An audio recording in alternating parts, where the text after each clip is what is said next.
കാശിനാഥൻ ഭാഗം 55. രചന അവതരണം ദിവ്യരാജ്. കാശിയുടെ കൈയും പിടിച്ച് തെരുവോരത്തെ ചെറിയ ചെറിയ കടകളിലൂടെ ചുറ്റിത്തിരിഞ്ഞു വൈശു. അവൾക്കിഷ്ടപ്പെട്ടതൊക്കെ ചോദിച്ചു വാങ്ങിക്കൊടുത്ത് അവളുടെ കൈയും പിടിച്ചങ്ങനെ നടക്കുമ്പോൾ അവൻ്റെ മനസ്സും കണ്ണുകളും സന്തോഷം കൊണ്ട് നിറഞ്ഞു. നിലത്തെ പൂഴിമണ്ണിൽ നിന്ന് തന്നെ ഉയർത്തിയെടുത്ത് വാനോളം എത്തിച്ച പെണ്ണൊരുവളോട് അടങ്ങാത്ത പ്രണയം അലയടിച്ചു അവൻ്റെ ഹൃദയത്തിൽ.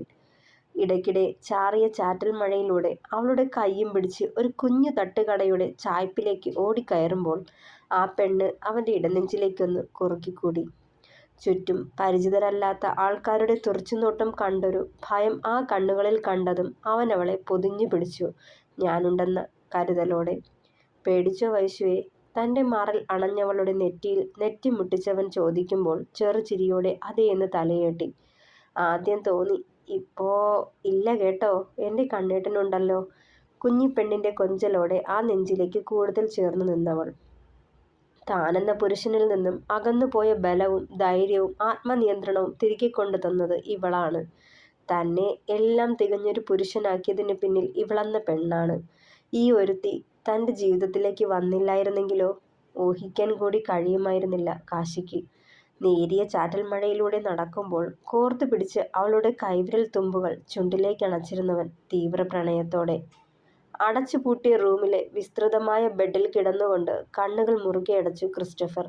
വൈകിട്ട് ഹോസ്പിറ്റലിൽ നിന്ന് തിരികെ വരുന്ന വഴി ബ്ലോക്കിൽപ്പെട്ട് കാർ നിർത്തിയിട്ടിരുന്ന സമയത്ത് യാദൃച്ഛികമായി കണ്ട കാശിനാഥനായിരുന്നു അവൻ്റെ മനസ്സിൽ. മഴച്ചാറ്റിലേറ്റ് ദേഹത്തോട് ഒട്ടിപ്പിടിച്ച ആ വെള്ള ഷർട്ടിലൂടെ തെളിഞ്ഞു കണ്ട അവൻ്റെ വടിവൊത്ത ഉടലഴക് കണ്ണിൽ നിന്നും മായാത്ത പോലെ. വിരിഞ്ഞ മാറും വർക്കൗട്ടിലൂടെ നേടിയെടുത്ത ആകാരവടിവും വീണ്ടും കാണാൻ കൊതിച്ചു.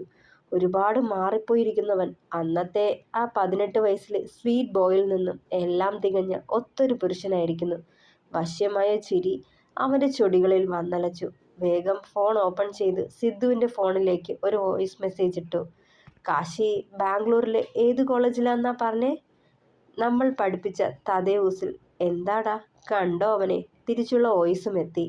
യെസ്, ഐ സാ ഹിം. പണ്ടത്തെ തുടുത്തു ചുവന്ന ചുണ്ടോടുള്ള ആ ചോക്ലേറ്റ് ബോയ് അല്ല അവനിപ്പോൾ. ടു ഹോട്ട് ആൻഡ് വല്ലാത്ത ഭാവത്തിൽ പറഞ്ഞവൻ. മറുപുറത്തു നിന്നും മറുപടിയൊന്നും ഉണ്ടായില്ല. ഉടനെ മറ്റേതോ നമ്പറിലേക്ക് മറ്റൊരു മെസ്സേജ് ഇട്ടു. അവിനാഷ്, തദേവൂസിലെ വല്ല വേക്കൻസിയോ മറ്റോ ഉണ്ടോന്ന് ഒന്ന് അന്വേഷിച്ച് വെക്ക്. അത്യാവശ്യമാണ്, ഉടനെ വേണം. അത്രയും പറഞ്ഞുകൊണ്ട് ഫോൺ ടേബിളിന് മുകളിലേക്കിട്ടു. വീണ്ടും അവൻ്റെ രൂപം മനസ്സിലേക്ക് ആവാഹിച്ചുകൊണ്ട് അവൻ്റെ സ്വന്തം ശരീരത്തിലൂടെ തഴുകിയവൻ. I need you Kashi, I need you man. എന്ത് വില കൊടുത്താലും ഞാൻ നിന്നെ മുന്നിലെത്തിക്കും. ഒരിക്കൽ അറിഞ്ഞ അതേ വന്യതയിൽ തന്നെ നിന്നെ എനിക്ക് അറിയണം. മതിയാവാതെ ക്രൂരമായ ഭാവത്തിലൊന്ന് ചിരിച്ചവൻ. അപ്പോഴും ആ കാഴ്ചക്കേറ്റ കരട് പോലെ കാശിനാഥൻ്റെ നെഞ്ചിൽ പറ്റിച്ചേർന്ന് നിന്ന ആ പെണ്ണിൻ്റെ മുഖം തെളിഞ്ഞു വന്നിരുന്നു. അവളെ നെഞ്ചോടണച്ചു പിടിച്ച് കളിചിരിയോടെ നിന്നവൻ്റെ മുഖം അമർഷത്തോടെ ഓർക്കവേ പല്ല് ഞെരിച്ചവൻ. ആരാവും അവൾ? കാശിനാഥൻ അത്രയും എടുത്ത് പെരുമാറുന്നെങ്കിൽ അവന് പ്രിയപ്പെട്ട ആരെങ്കിലും ആവില്ലേ? ചോദ്യഭാവത്തോടെ കൈമുഷ്ടി ചുരുട്ടി കോപമടക്കിയവൻ. ഗ്ലാസ് ബോളിലൂടെ ആർത്തലച്ച് പെയ്യുന്ന മഴയിലേക്ക് കണ്ണു നട്ട് നിന്നു വൈശു. നേരം പുലർന്നിട്ടും മഴമേഘങ്ങളാൽ ഇരുണ്ടു മൂടിക്കെട്ടിയ അന്തരീക്ഷം. റൂമിലാകെ അലയടിച്ചു കൊണ്ടിരുന്ന ഏതോ ഒരു ഹിന്ദി പാട്ടിൻ്റെ ഈരടികൾക്കൊപ്പം ചിന്തകൾ സഞ്ചരിക്കവേ ചുണ്ടുകളിൽ അതിമനോഹരമായൊരു പുഞ്ചിരി നിറഞ്ഞു നിന്നു. റൂമിലാകെ പരന്ന തണുപ്പ് ഉടലിൽ തുളച്ചു കയറിയതും മേനിയിൽ പൊതിഞ്ഞിരുന്ന ബ്ലാങ്കറ്റ് ഒന്നുകൂടി പൊതിഞ്ഞു പിടിച്ചു. പിന്നിലായി കാശിയുടെ ബലിഷ്ഠമായ ഉടൽ അമർന്നതും ആ ദേഹത്തേക്ക് ചാഞ്ഞു നിന്നവൾ. നാളെ രാവിലെ ഫ്ലൈറ്റ്, മെല്ലെ പറയുമ്പോൾ അവൻ്റെ വിടർന്ന മുഖം ഒരു നിമിഷം കൊണ്ട് മങ്ങിപ്പോയി. ഈ കഴിഞ്ഞ ദിവസങ്ങൾ ശരിക്കും സ്വർഗതുല്യമായിരുന്നു. ഹൃദയത്തോട് ചേർത്ത ചങ്ങാതിമാരും പ്രാണനോളം ആഴ്ന്ന പെണ്ണും തൻ്റെ ഒപ്പം ഉണ്ടായിരുന്ന മാത്രകൾ. അവർ തിരികെ പോകുന്നത് ഓർക്കാൻ കൂടി കഴിയുന്നില്ല. പക്ഷേ ആ സത്യം താനും അംഗീകരിച്ചേ പറ്റൂ. നാളെ മുതൽ ഈ 4 ചുവരുകൾക്കുള്ളിൽ താനും ഏകാന്തമായ നിമിഷങ്ങളും മാത്രമാവുമ്പോൾ ഈ നല്ല ഓർമ്മകളാവും തെല്ലൊരാശ്വാസം പകരുക. ദീർഘമായൊന്ന് നിശ്വസിച്ചവൻ. സാരല്ല, 2 മാസം ദാന്നും പറഞ്ഞങ്ങ് പോകൂട്ടോ കാശിനാഥ. ഞാൻ വീണ്ടും വരും എൻ്റെ കാശിനാഥൻ്റെ അടുത്തേക്ക്. അപ്പോൾ ഈ നോവൊക്കെ മാറിക്കോളും. വിരഹത്തിൻ്റെ നോവ് നിഴലിച്ച അവൻ്റെ മുഖം കൈക്കുമ്പിളിലെടുത്തവൾ. അപ്പോൾ ഈ പകലും ഇന്നത്തെ രാത്രിയും മാത്രമേ ഉള്ളൂ അല്ലേ നമുക്ക്? നെടുവീർപ്പിട്ടുകൊണ്ട് അവളുടെ കഴുത്തിലായി മുഖം പൂഴ്ത്തിയവൻ. വിഷമിക്കണ്ടാട്ടോ, ഞാൻ ഇന്നും വിളിക്കാം, സംസാരിക്കാം. ചെറിയ കുട്ടിയെ ആശ്വസിപ്പിക്കുന്ന പോലെ അവനെയും ആശ്വസിപ്പിച്ചു കൊണ്ടിരുന്നവൾ. ഇന്ന് വർക്കൗട്ട് ചെയ്യണില്ലേ? മടി പിടിച്ച് അവളിലേക്ക് ചുരുങ്ങി ഒതുങ്ങിയവനെ പുണർന്നു വൈശു. ഇല്ല. കൊഞ്ചിക്കൊണ്ട് അവളുടെ കവളിൽ മൂക്കുരസിയതും. എന്തേ? പിരികമുയർത്തി നോക്കി വൈശു. ഇന്നലെ രാത്രി നല്ലോണം വർക്കൗട്ട് ചെയ്തതാടി. അതിൻ്റെ ക്ഷീണം. കണ്ണിറുക്കി കള്ളച്ചിരിയോടെ പറയുമ്പോൾ അവൾ പുതച്ചിരുന്ന ബെഡ്ഷീറ്റിൽ അവൻ പിടുത്തമിട്ടിരുന്നു. ചി, ഈ ചെക്കൻ!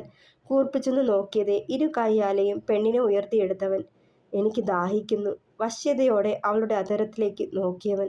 ഇന്നിനിയിപ്പോൾ ദാഹം ശമിപ്പിച്ചതൊക്കെ മതി, ഞാൻ പോവാ കിച്ചണിലേക്ക്, ഒത്തിരി ജോലിയുണ്ട് പറഞ്ഞുകൊണ്ട് കുതറിയകലാൻ നോക്കിയതും അവളെയും കൊണ്ട് ബെഡിലേക്ക് മറിഞ്ഞിരുന്നവൻ.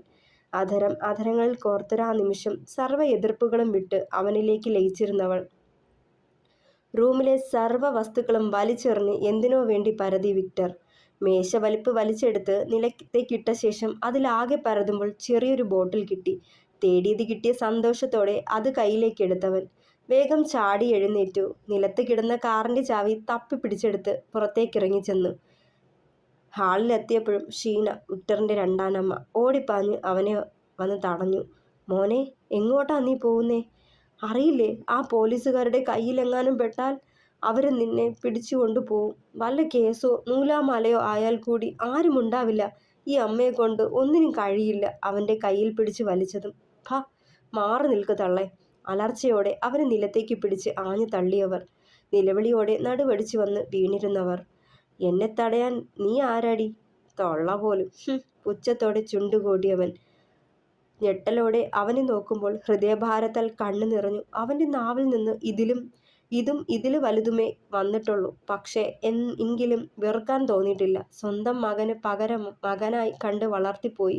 നോവോടെ ഓർത്തു. നീ എൻ്റെ തള്ള ചമയണ്ട. എൻ്റെ അമ്മ മരിച്ചുപോയതാ.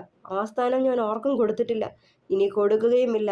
അതുകൊണ്ട് മേലിൽ മോനേന്ന് മൊഴിഞ്ഞ് എനിക്ക് തടസ്സം നിൽക്കരുത്. രൂക്ഷഭാവത്തിൽ അത്രയും പറഞ്ഞുകൊണ്ട് പുറത്തേക്കിറങ്ങിപ്പോയവൻ. ഒന്ന് എഴുന്നേൽക്കാൻ കൂടി ഒരു കൈ സഹായമില്ലാതെ ആ കിടപ്പിൽ കിടക്കവേ 3-4 വർഷങ്ങൾക്ക് മുന്നേ പെറ്റമ്മയെ തേടി തൻ്റെ മുന്നിൽ വന്നു നിന്നവൻ്റെ മുഖമായിരുന്നു അവരുടെ മനസ്സിൽ. തൻ്റെ ജീവിതം കൂടി നശിപ്പിക്കരുതെന്ന് പറഞ്ഞ് തിരികെ പറഞ്ഞയക്കുമ്പോൾ ആ മുഖത്ത് വിരിഞ്ഞ നിസ്സഹായതയും നിർവികാരതയും നോവും ഇന്നും തൻ്റെ ഹൃദയം മുറിപ്പെടുത്തുന്നു. ആ മകൻ്റെ ശാപമാവും അവനെ നോവിച്ച് മാതൃസ്നേഹം നൽകാതെ അകറ്റി നിർത്തിയതിലുള്ള ശിക്ഷയാവും ഈ വിധി. പിടച്ചിലോടെ ഓർത്തവർ. മാർക്കറ്റ് മുഴുവൻ ചുറ്റിക്കറങ്ങിയ ശേഷം കണ്ണനും പാച്ചുവും കൂടി ഒരു കിറ്റിൽ കുറച്ച് മീനുമായി വന്നു കയറുമ്പോൾ ഉച്ചത്തേക്കുള്ള ഊണും കറികളും സെന്തിലും വൈശുവും കൂടി ചേർന്ന് റെഡിയാക്കിയിരുന്നു. ആരും കാണാതെ കയ്യിൽ കരുതിയൊരു കുഞ്ഞിപ്പൊതി പോക്കറ്റിലേക്ക് തിരികെ കയറ്റുമ്പോൾ കാശിയുടെ കണ്ണുകൾ പാഞ്ഞത് ബീഫുമായി തിടുക്കത്തിൽ കിച്ചണിലേക്ക് കയറിപ്പോകുന്നവളിലാണ്. ഡാ, ഞാനൊന്ന് കുളിച്ചിട്ട് വരാം, ആകെ മുഷിഞ്ഞു. കിച്ചൺ വെയർ മാറ്റി ടേബിളിന് മുകളിലേക്കിട്ട് സെന്തിൽ റൂമിലേക്ക് കയറിയിരുന്നു. ഞാനൊന്ന് കിടക്കുവാ കണ്ണ, നല്ല ക്ഷീണം തോന്നാ. അലച്ചിലിൻ്റെ ആവും. ഒന്ന് മൂരി നിവർത്തിക്കൊണ്ട് പാച്ചിനും അകത്തേക്ക് നടന്നു. അതുകൂടി കണ്ടതേ കാശിയുടെ മുഖത്ത് ലൈറ്റ് അടിച്ച പോലൊരു വെട്ടം. നേരെ കിച്ചണിലേക്ക് വെച്ച് പിടിച്ചു. കൊണ്ടുവന്ന കിറ്റ് സിങ്കിനു കീഴിൽ വെച്ച് ബീഫ് നുറുക്കുന്നവൾക്കരികിലായി ഓടിച്ചെന്നവൻ. വയറിൽ അവൻ്റെ കൈത്തണ്ടം മുറുകിയതും ഒന്ന് ഏങ്ങിപ്പോയി വൈശു. ദേ കള്ളക്കണ്ണ, മതി കുറുമ്പ് കാട്ടിയത്. 1 മണിക്ക് മുന്നേ ബീഫ് റെഡിയാക്കേണ്ടതാ. കാതിടുക്കിലും പിൻകഴുത്തിലുമായി പതിയുന്ന അവൻ്റെ മീശരോമങ്ങൾ നൽകുന്ന ചെറുനൊമ്പരത്തിൽ കുറുകിയൊന്ന് ചിരിച്ചവൾ. ഞാനോടി സഹായിക്കാം എൻ്റെ ടീച്ചറെ. അവളിൽ നിന്ന് അകന്ന് മാറി പറയുന്നതിനൊപ്പം പോക്കറ്റിൽ നിന്നും ആ ചെറിയ പൊതി കയ്യിലെടുത്തവൻ. കൗതുകത്തോടെ അതിലേക്ക് നോക്കി നിന്നേയുള്ളൂ വൈഷ്ണവി. എന്താ കണ്ണേട്ടാ ഇത്? പൊതി തുറക്കാതെ അവൾക്ക് നേരെ നീട്ടുമ്പോൾ കൗതുകത്തോടെ ചോദിച്ചു. ഇത് തുറന്നു നോക്ക്. പറയാതെ കള്ളച്ചിരി ചിരിച്ചവൻ. എൻ്റെ കൈ ചീത്തയായി. ദേ ബീഫാ. കണ്ണിടൻ തന്നെ തുറക്ക്. ചെയ്യുന്നത് തുടർന്നു കൊണ്ടവൾ പറഞ്ഞു. വേഗം ആ പൊതി തുറന്ന് അവൾക്ക് നേരെ നീട്ടി. 10-15 മുഴുത്ത ഞാവൽപ്പഴങ്ങൾ. കണ്ടതേ കണ്ണുകൾ തിളങ്ങി അവളുടെ. എവിടെന്നാ കണ്ണേട്ടാ ഞാറയ്ക്ക് കിട്ടിയേ? കൊതിയോടെ വായ തുറന്നു കൊടുത്തതും ഒരെണ്ണം എടുത്ത് അല്പം ഉപ്പ് പൊതിഞ്ഞു വായിലേക്ക് വച്ചു കൊടുത്തവൻ. അയ്യവാ, എന്താ ടേസ്റ്റ്! എനിക്ക് എന്തിഷ്ടാന്നറിയോ കണ്ണേട്ടാ ഇത്? ചെറിയ കുട്ടിയെപ്പോലെ ഉത്സാഹത്തോടെ പറഞ്ഞതും. അതറിയാവുന്നത് കൊണ്ട് തന്നെ പെണ്ണെ വാങ്ങിയേ. വീണ്ടും അവളുടെ വായിലേക്ക് വച്ചു കൊടുത്തു കാശി. നാളെ കഴിഞ്ഞ് ഈ സ്നേഹവും കരുതലും തനിക്ക് വീണ്ടും അന്യമാവുമെന്ന തോന്നലിൽ വീർപ്പുമുട്ടി വൈശുവിന്. വൈശു സ്ഥിരമായി വീട്ടിലേക്ക് പോകുന്ന നടപ്പാതയിൽ ആലിൻ ചോട്ടിൽ വണ്ടി പാർക്ക് ചെയ്ത് അവൾ വരുന്നതും നോക്കി കാത്തിരിപ്പ് തുടങ്ങി വിക്ടർ. 10 മണിയും 11 മണിയും 12 മണിയും കടന്നുപോയിട്ടും അവളെ കാണാതെ വന്നതും വല്ലാത്ത അമർഷം തോന്നിയവന്. ഇതിപ്പോ ഇന്നലെയും ഇത് തന്നെയായിരുന്നു. ഇന്നലെ പകൽ മുഴുവൻ അവളുടെ വീടിനു മുന്നിൽ കാത്തു നിന്നതാണ്. പക്ഷേ ഫലമുണ്ടായില്ല. അവൾ അവിടേക്ക് വന്നില്ല. അവളെ കാണാൻ മനസ്സ് മുറവിളി കൂട്ടുന്നു. വല്ലാത്തൊരു ലഹരി അവൻ്റെ മനസ്സിനെ കീഴ്പ്പെടുത്തി. ത്രയംബകത്തിനു മുന്നിൽ ആരും കാണാത്തൊരു ഭാഗത്തായി കാർ ഒതുക്കി കാത്തു നിന്നവൻ അവൾ വരുമെന്ന പ്രതീക്ഷയിൽ. സെല്ലിൻ്റെ ഒരു മൂലയ്ക്ക് മുട്ടിൽ മുഖമമർത്തി എന്തൊക്കെയോ പുലമ്പിയിരിക്കുന്ന സാവിത്രിയെ കണ്ടതേ ചന്ദ്രനും വേദനയായി. കേരളത്തിലെ അറിയപ്പെടുന്നൊരു ഭ്രാന്താശുപത്രിയിൽ ചികിത്സ തേടിയിട്ട് ഇതിപ്പോൾ ആഴ്ചകൾ പലതായി. പക്ഷേ താൻ ഇന്നാണ് അവളെ കാണാനെത്തിയത് പോലും. അവരുടെ ജീവിതം നശിപ്പിച്ചെന്ന കുറ്റബോധമാണോ അതോ അവരോടുള്ള സഹതാപമാണോ തന്നിൽ നിറഞ്ഞു നിൽക്കുന്നതെന്ന് അറിയില്ല. പക്ഷെ ഒന്നുണ്ട്, അവരീ അനുഭവിക്കുന്നത് താൻ ഒരുത്തൻ്റെ വീഴ്ചയാന്നതുകൊണ്ട് മാത്രമാണ്. ഹൃദയവേദന കണ്ണുനീരായി പുറത്തേക്ക് ഒഴുകിയിറങ്ങി. സാവിത്രി ശബ്ദം താഴ്ത്തി വിളിച്ചതും വേഗം മുഖമുയർത്തി നോക്കിയവർ. ചന്ദ്രു. അയാളെ കണ്ടതേ കുഴിഞ്ഞു താണ കണ്ണുകൾ ഒന്ന് വിടർന്നു. ചുണ്ടുകളിൽ പ്രസരിപ്പേറി ഓടിപ്പാഞ്ഞു വന്ന് ഇരുമ്പഴിക്ക് പിന്നിലായി നിന്നു. ചന്ദ്രു, എന്നെ ഇവിടെ എന്താ ഒറ്റയ്ക്കാക്കിയേ? നമുക്ക് പോവാം. എനിക്കിവിടം പേടിയാ. ഇരുട്ട. ചുറ്റും കണ്ണോടിച്ച് പുലമ്പിയവർ. നമുക്ക് പോവാം പോവാം അത്രമാത്രം പറഞ്ഞുകൊണ്ട് നിറഞ്ഞു വന്ന കണ്ണുകൾ കണ്ണട മാറ്റി തുടച്ചയാൾ.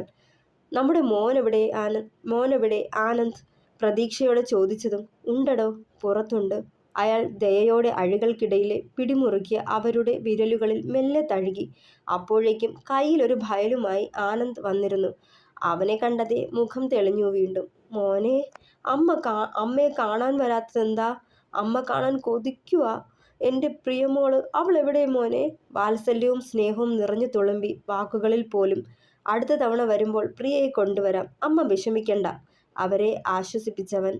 എന്നെ ഇവിടെ കൊണ്ടിട്ടിരിക്കുന്നത് അവനാ, ആ കാശി.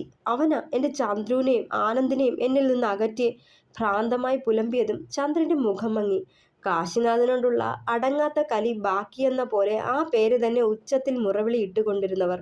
അത് കേട്ടതേ അവരുടെ പുലമ്പലുകൾക്ക് ഒരു വേള കാതോർത്തയാൾ.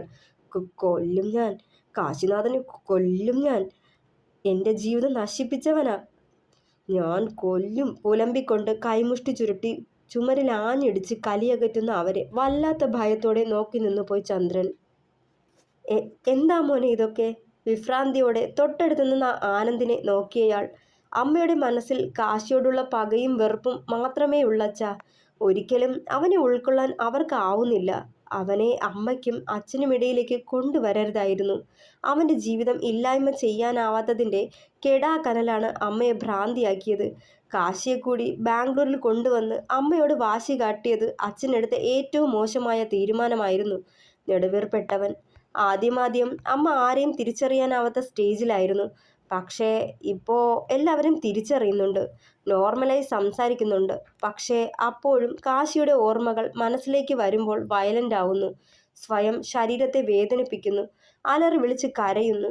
ഈ ഒരവസ്ഥ കാരണമാണ് സെല്ലിൽ നിന്നും വാർഡിലേക്ക് മാറ്റാനാവാത്തത്. ആനന്ദ് പറയുന്നത് കേട്ട് നടുക്കത്തോടെ സാവിത്രിയെ നോക്കുമ്പോൾ അട്ടഹാസത്തോടെ നിലത്തേക്ക് ചടഞ്ഞിരുന്നവർ. തുടരും. അഭിപ്രായങ്ങൾ പറയണേ. കഥ ഇഷ്ടമാകുന്നെങ്കിൽ ലൈക്ക് ചെയ്യുക, ഷെയർ ചെയ്യുക, സപ്പോർട്ട് ചെയ്യുക, ഹൈപ്പ് ചെയ്യുക, സബ്സ്ക്രൈബ് ചെയ്യുക. Thank you.